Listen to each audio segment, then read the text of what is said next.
Hello, everyone. Welcome back to Careers Explained, the YouTube channel designed to help teenagers get an insight about what each career is all about, how to get to that career, and how to be successful in that career. I'm your host, Alexander Yuch, and I'm joined today by Tanner Candelore. Tanner Candelore is a doctor of osteopathic medicine, also known as a DO. And today, I hope to get some great insight in what you do. So let's just, jump right into it. Tanner, how are you doing today? I'm doing great, and hello from sunny Florida. We're surviving the COVID-19 pandemic pretty well down here so far, but Yep. we'll see Yep. how it goes. So, Tanner, give us a quick insight about what you do. Yeah, so I'm an osteopathic medical physician, very similar to an MD physician. Legally in the United States, we're virtually identical as far as our responsibilities. I'm currently a third-year resident in the specialty of physical medicine and rehabilitation, also known as PMNR or physiatry, a lot of different terms I threw out there. Essentially what I do is I'm a specialist in the musculoskeletal system, that's the muscles and bones, as well as the nerves. So think of sports injuries, think of overuse injuries, people who get traumatic brain injuries like really bad concussions, people who get strokes and the rehab after the stroke, or a spinal cord injury, people who have obviously injured their spine and need difficulty with mobility and ambulation or function around the house, or placement in a wheelchair or other devices they might need. And we also deal with amputations. So people who, God forbid, need an amputation, how do they fit with a prosthetic? Or post-surgically, how do you deal with that person before the prosthetic is actually fitted? So I work at a wide variety of levels, at outpatient centers to consults at acute care hospitals, as well as staffing rehabilitation hospitals. So I can imagine it might get, kind of difficult working with people, with, very, serious injuries. What would you say is, the hardest part about, that kind of category? Yeah, I think what some of the hardest issues we have is actually associated with people who have chronic pain, number one, and people who have difficult socioeconomic and family situations.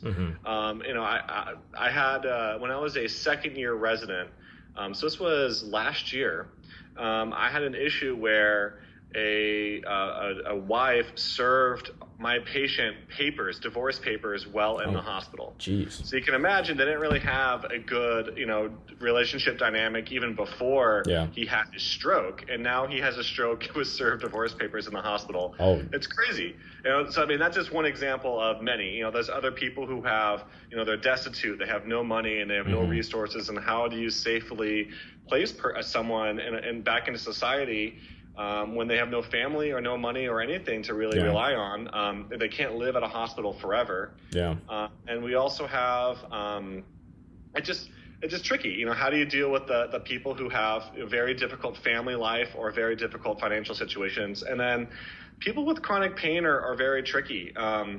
A lot of times pain is all consuming. People they wake up in pain, they live their whole day in pain, and they go to bed in pain. They wake up throughout the night in pain. And so it becomes this all-consuming presence that kind of consumes their personality and consumes their waking thoughts. And so trying to deal with that and work with them in their psychology and trying to get them to a better place and get them more functional again is always really tricky. Yeah. What would you say is the best method to, get them in a better state of mind? One of the best things I've ever had the pleasure to learn about was something called a multidisciplinary pain medicine program. Okay. And that's essentially basically people at least with chronic pain, you get them into a situation where they have access to all the different specialties. So there's like a pain psychologist. So think of someone who's a Psych D, which is a doctor of psychology. Instead of working in therapy clinics or marriage counseling or whatever, they do counseling specifically for patients in chronic pain. And there's a method called cognitive behavioral therapy, which is a way of understanding and recognizing what your thought patterns are and trying to interrupt abnormal thought patterns and correcting bad behaviors or bad repetitive thought patterns. And that works fantastic for chronic pain patients. In addition, you can do your standard physical therapy. From my perspective, I do a lot of injections. We do epidural injections or nerve. We burn some nerves in the back sometimes. Oh, wow. We do a lot of medication management. So there's all kinds of things we can do that are technically non-surgical. Ultimately, though, it would also be my job to screen patients to see if surgery is ultimately warranted, in which case I would refer them to like a neurosurgeon or an orthopedic surgeon. Okay. Wow. So, but multidisciplinary, you really want to incorporate all the things, including, even I do a little bit of non-traditional medicine too. I do a little bit of bone cracking adjustments, as well as I'm learning how to do acupuncture. I'm in the process of doing that. Yeah.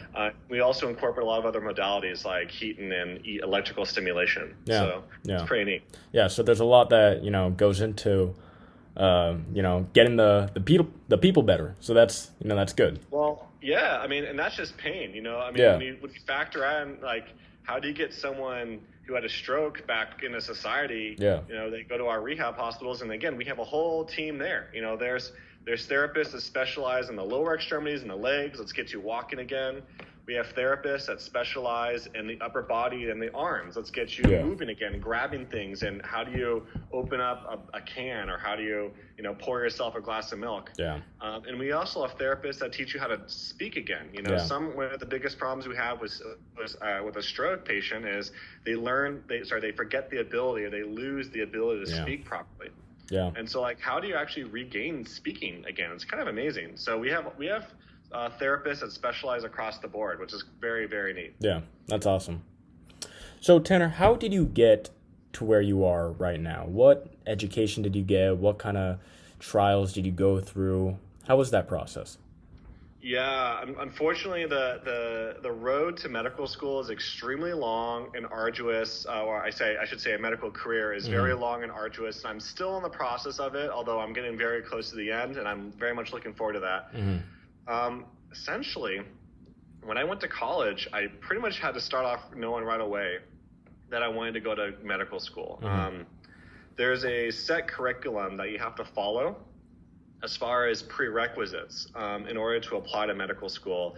And if you don't start them pretty much first or second semester of college, you won't be able to graduate on time. So I knew right away I enrolled as a general biology major, although I would discourage that because biology is kind of a dead-end career. You either do PhD work or doctorate work. It's hard to kind of branch out into other biology fields. So I would encourage like chemistry or other majors. But I ended up being a general biology major, and I declared myself a pre-med candidate right off the bat. Okay. So my curriculum was essentially streamlined to just do all of the pre-medical work. So by the time I graduated, I would be good to go for my application. And I think I submitted, I had all my curriculum, I had all my prerequisites done by the end of my junior year. So when I applied for medical school, they had everything completed, they had everything done, and I can go through the interview process during my senior year. Okay. So I can immediately go from college into medical school without having to take any extra time. Okay. So you said that in order to graduate on time, you must, start with your first or second semester in college. What advice would you give to high schoolers going into their first and second semester into college? How would they know if pursuing medicine is right for them? Yeah, good question. I'm a big fan of people going to college, kind of have an idea of what they want to do for their careers. And high school is a good time. You're older, you're learning all these different things. You're gaining a lot of maturity. I think high school is a good time to volunteer or just branch out and experience different things. I remember when I was a high school student, I volunteered at a couple of medical offices. I took medical trips. So I just get as much exposure as you can to whatever you're interested in. And so for me, it was medicine. I was always interested in medicine. So I did as many activities I could in medicine to expose myself to it. Said, hey, is this something that I really like? Right. And then ultimately try to have a good idea of what you're into before you start college, so you can kind of dive into that as soon as you can. Right. That's awesome. And not waste time, and waste money. College these days is so expensive. You don't want to take extra years if you can avoid it. Plus, he wants to be in college when he could be out earning money or something. That's what you want to do. Right. Definitely. So, last question. What would you say are the most important traits to be successful in your career? Oh man, certainly a good memory, Hmm. and I'm one to talk for that because I'm definitely not the smartest or I have the best memory of people in my group. Hmm. It's funny, as you notice as you progress along in your career, it's very self-selecting. So by the time you go to medical school, you realize you're definitely not the smartest person in the room, Yeah. and so ultimately you have to be you have to be smart. There's no doubt about it. The Yeah. MCAT is a straight up IQ test, really, is what it Hmm. boils down to. And there's curves in medical school where you can get 70% of the questions right, Yeah. but you still fall below the curve. Yeah. The class did better than that, so they still fail you. Yeah. Even if you get the majority of the questions right. So you just have to do better than everyone else at the end of the day. Yeah. You have to be extremely hardworking. There are very few people that I know of academically that just have the genius to barely study Yeah. and pass the test. And trust me, I've met a few of them, and they exist in the world, and Yeah. that's good for them. But that definitely doesn't apply to me. Yeah. I can't tell you, hours upon hours upon hours studying. I never did all nighters, Hmm. but you just have to be extremely hardworking in that regard. And then one thing I realized is medical school is broken up into two different things, right? You have 2 years of academics where and we call those didactics, essentially, where you're in a classroom learning everything. And then you have 2 years of clinicals where you're Okay. actually in the hospitals, you're out in the clinics, you're actually seeing patients. And one thing I've learned is some of the people that are very successful in the didactics and the academics are not successful in the clinics, and I find that really interesting. So you have to have this really good mix of being very smart, but also at the same time, you have to show empathy, you have to Yeah. show compassion, and you have to know how to talk to people. Yeah. And a lot of patients are completely irrational people, and how do you deal with a completely irrational person? Right. So you have to be able to navigate that, which is really tricky. Right. Yeah. No, I can see how building a relationship with someone, like you said, irrational can be very difficult. Yeah. Um, so what would you say is the best, solution to trying to build that relationship with those people? Um, it's funny. They actually teach. There's actually courses in empathy, and Oh, yeah. we call that humanism in medicine. Yeah. It's how do you actually talk to a person. And funny enough, when you're seeing 20 or 30 patients a day, Hmm. I guarantee almost every doctor does this, is Hmm. that there's a bit of an act. To be honest, you kind of become numb after your 15th patient of the day, and you're like flying through everything. Yeah. So a lot of it is you sound really good. You have to you have to put on a smile, you have to talk in a certain tone, Yeah. and you're like, man, like, let's say you're telling me you got hit by a car and you're in a lot of back pain, right? Yeah. I'm like, and that sucks. Like Yeah. that really is bummer. And how I'm sorry you're in this pain. Let's work together to figure it out. Yeah. And a lot of it is kind of showing that I'm not going to fix it, but we together can fix it. Got you. So, we recruit, I'll team up with you as the patient, and together we'll try to figure out what the problem, the solution to the problem, essentially. Got you. Got you. Yeah. It's a good way. Yeah. So lastly, what advice would you give to someone, in your shoes, trying to, really make it, and, if it seems like they're the underdog, what advice do you have to them?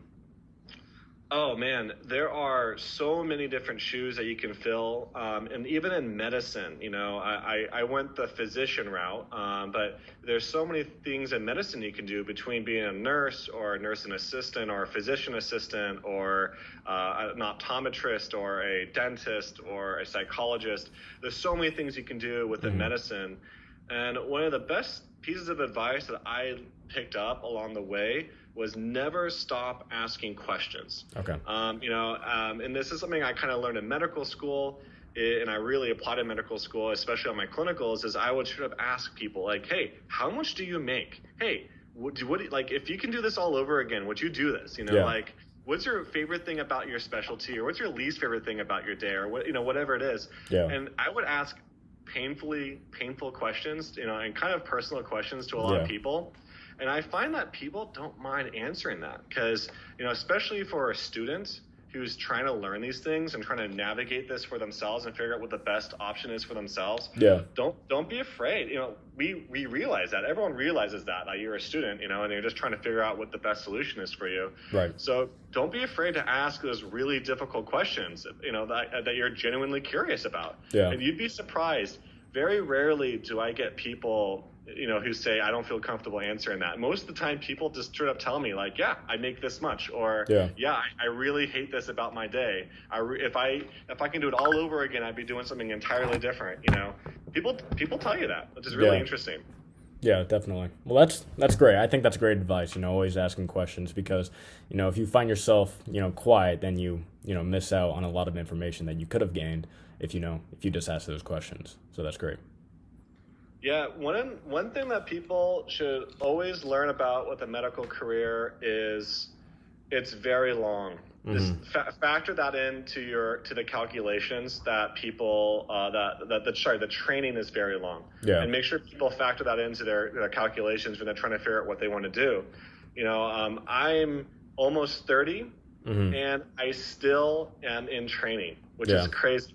And I'm not even a surgeon. Surgery, has like a 5-year, 6-year residency. And if you want to be like a neurosurgeon, that's 9 years of residency or 8 years of residency. Something crazy. And I haven't even done a fellowship yet. Yeah. So it's one of those things where when you factor in college, when you factor in medical school, so mm-hmm. 4 years, plus I'm in a 4-year residency, that's 12 years of training. Wow.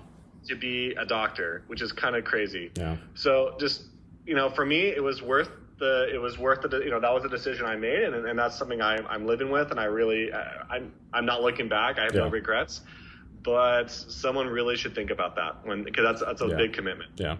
Well, it's good that they get prepared, because if I'm going to get, worked on by some people, I'd want them to get some, some learning under their belt. You definitely feel ready by the time you're done. That's for sure. No, I bet. Kind of itching to be done. I bet. But man, I have some. You'll have some. I would say medicine is a very rewarding career in certain regards.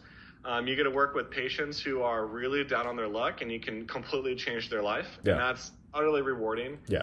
And then I've had experiences that I have some of the greatest stories that I tell at dinner parties and such, because. Yeah.